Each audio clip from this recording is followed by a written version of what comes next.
Hey guys, Hostel 5 here with episode number 6 of the West Ham career mode on EAFC 24. Now, we're quickly going to start off talking about the My Player because the My Player will be back tomorrow. What I've done is, it's not been uploaded today because I wanted to add some new features. So, I've added some, well, I know it's not original features because I've seen definitely in the past people have done this, but boot sponsorships. I think setting myself objectives to reach before I can wear specific boots.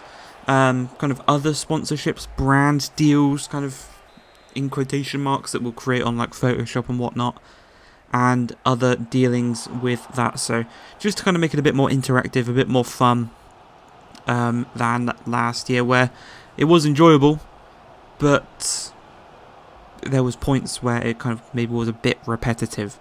As for this career mode, we are struggling. We are really struggling. We're 6 episodes in. We're not doing the best in the league. We've already been knocked out the Carabao Cup. Europa League, we're doing brilliant. We're doing absolutely brilliant. We've won every single game so far in that competition, but we are conceding so many goals in the Premier League.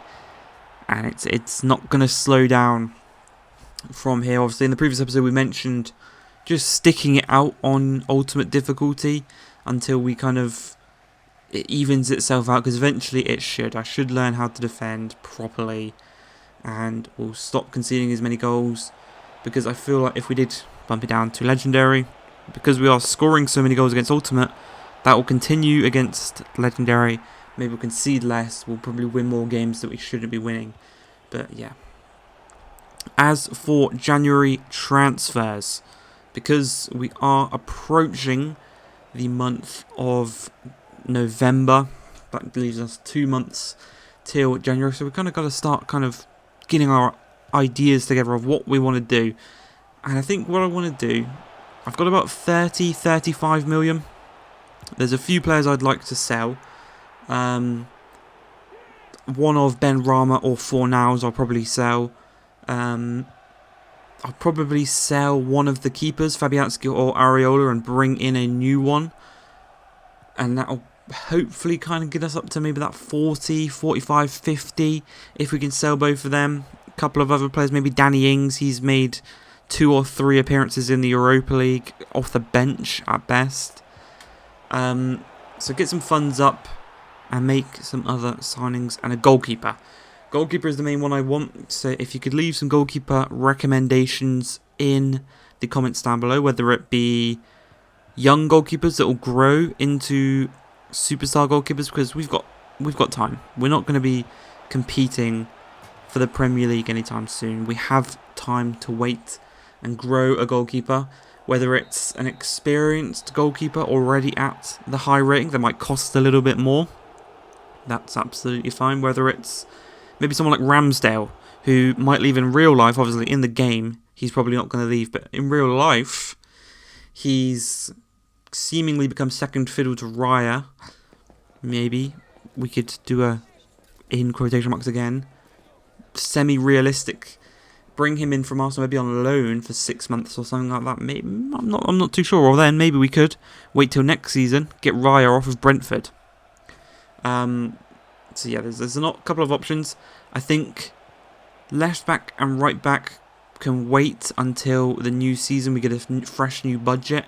Centre backs I think are fine. We have Zuma, Aged, Mavropanos, and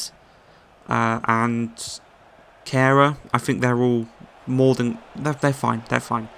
CDM is absolutely fine. Alvarez has probably been secretly, quietly one of our best players this season. Ahead of him, Ward-Prowse is fine. I think Ward-Prowse actually has almost double digits in assists this season, just purely from the crosses he has from free kicks and from corners and all of this. So he's been brilliant. Paqueta, one of our top goal scorers, he's been brilliant. Jared Bowen, absolutely fine. Don't need to replace him. Maybe no need of. We've got Rooney Badji as well behind him, the youngster, as backup. Tammy, he has been our best player this season. We've got Antonio behind him. Obviously, Antonio, we're going to let his contract run down this season. I'm not going to make the decision until right at the end of the season whether or not I want to redo his contract. So he will be free to leave if pre-contract deals come in for him. If they don't, we'll rethink about it at the end of the season and maybe we'll re-sign him. But we do need a backup striker for Tammy Abraham because I probably will sell Danny Ings. Left wing, we have Kudus, we have Ben Rama, we have Willie Nonto, and we have Fornals. Probably going to look to sell Fornals or Ben Rama. Obviously, offers came in for Ben Rama in the summer. We didn't move him on. They didn't accept the fee we wanted. Fornals has been alright. He's played a few games here and there in the Europa League, but that's mainly been Nonto's job. So he'll probably be the backup to Kudus.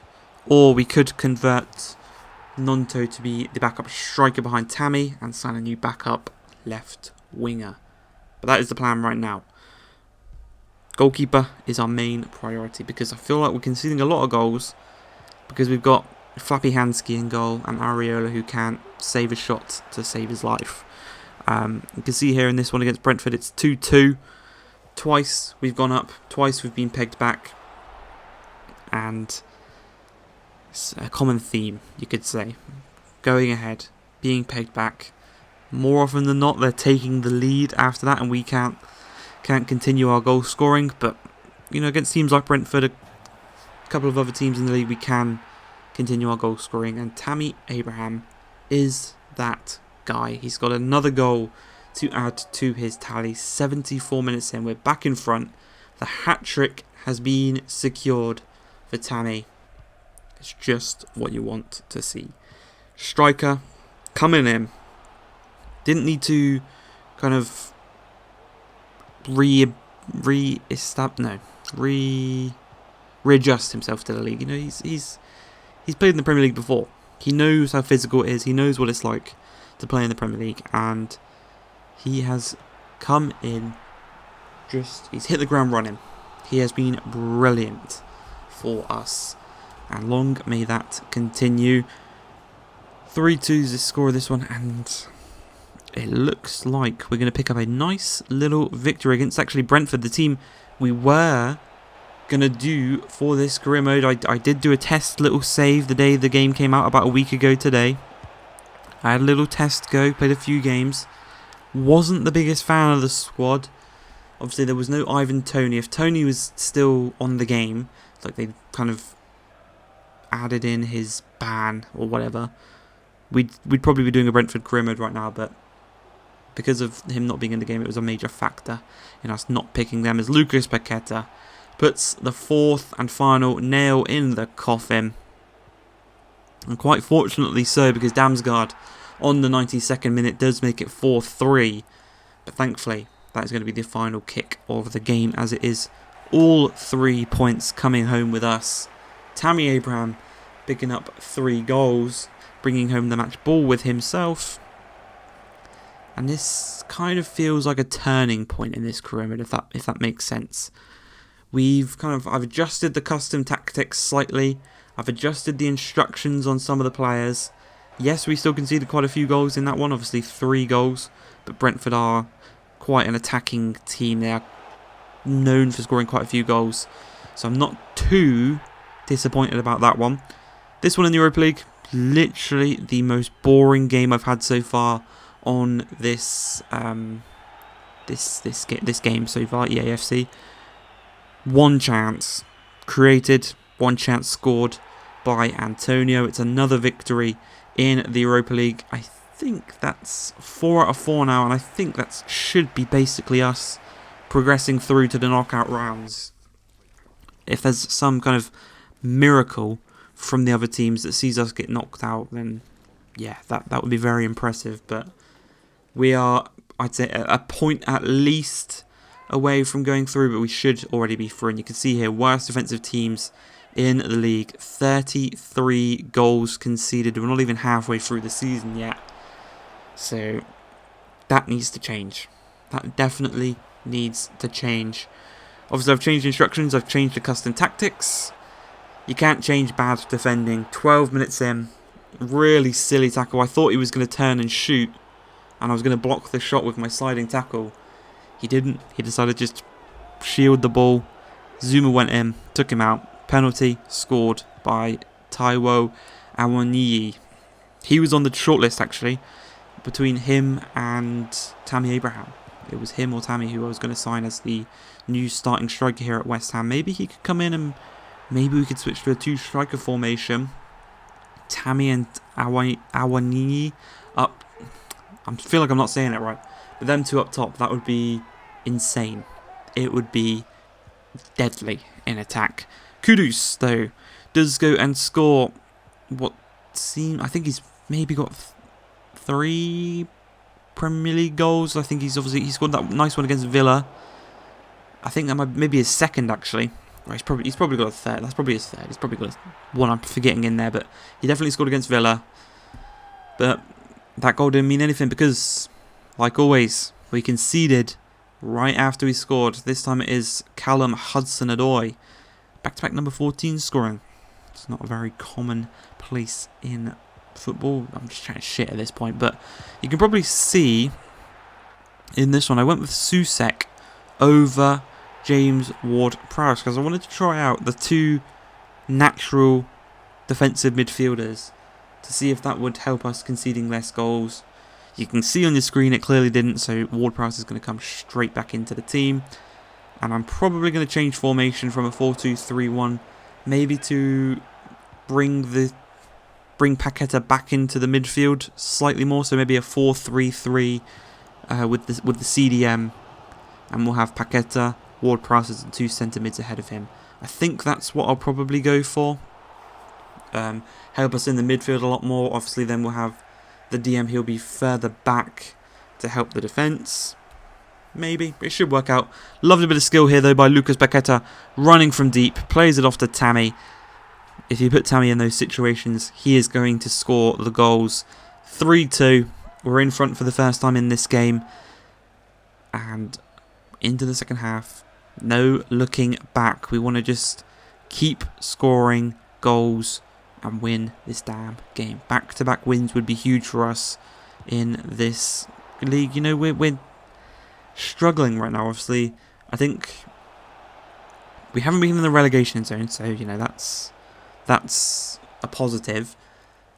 The teams below us shouldn't, you know, fingers crossed, they probably won't concede as, well, they won't concede as many as we do, but they definitely won't score as many as we do, so we should be okay in terms of our league position and not getting relegated, but it is going to be a real struggle to get European football through the league.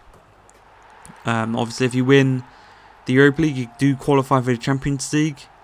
I would see that as basically being pointless because we would literally just get knocked out in the group stages, and it would be just because of the quality of the team, really. But we do score through Susek. He makes it 4-2. He is going to help us in our road to another victory in the Premier League. That is back-to-back victories for ourselves for the first time in what seems like an age. And like I said, this is the turning point. We're going to change formation in the next episode to the 4-3-3. I think I've kind of talked myself into doing that. The league table, you can see we're sitting mid-table, 5 wins, 2 draws, 5 losses, 34 goals scored, 35 goals conceded. Incredible. Now, speaking of, I said I was going to sell one of my goalkeepers. That is exactly what we're going to do. 13 million for Areola. He will be joining Brighton as soon as the transfer window opens. That's going to be it for this episode, though. I hope you guys have enjoyed this one. If you have, please like, subscribe, and peace.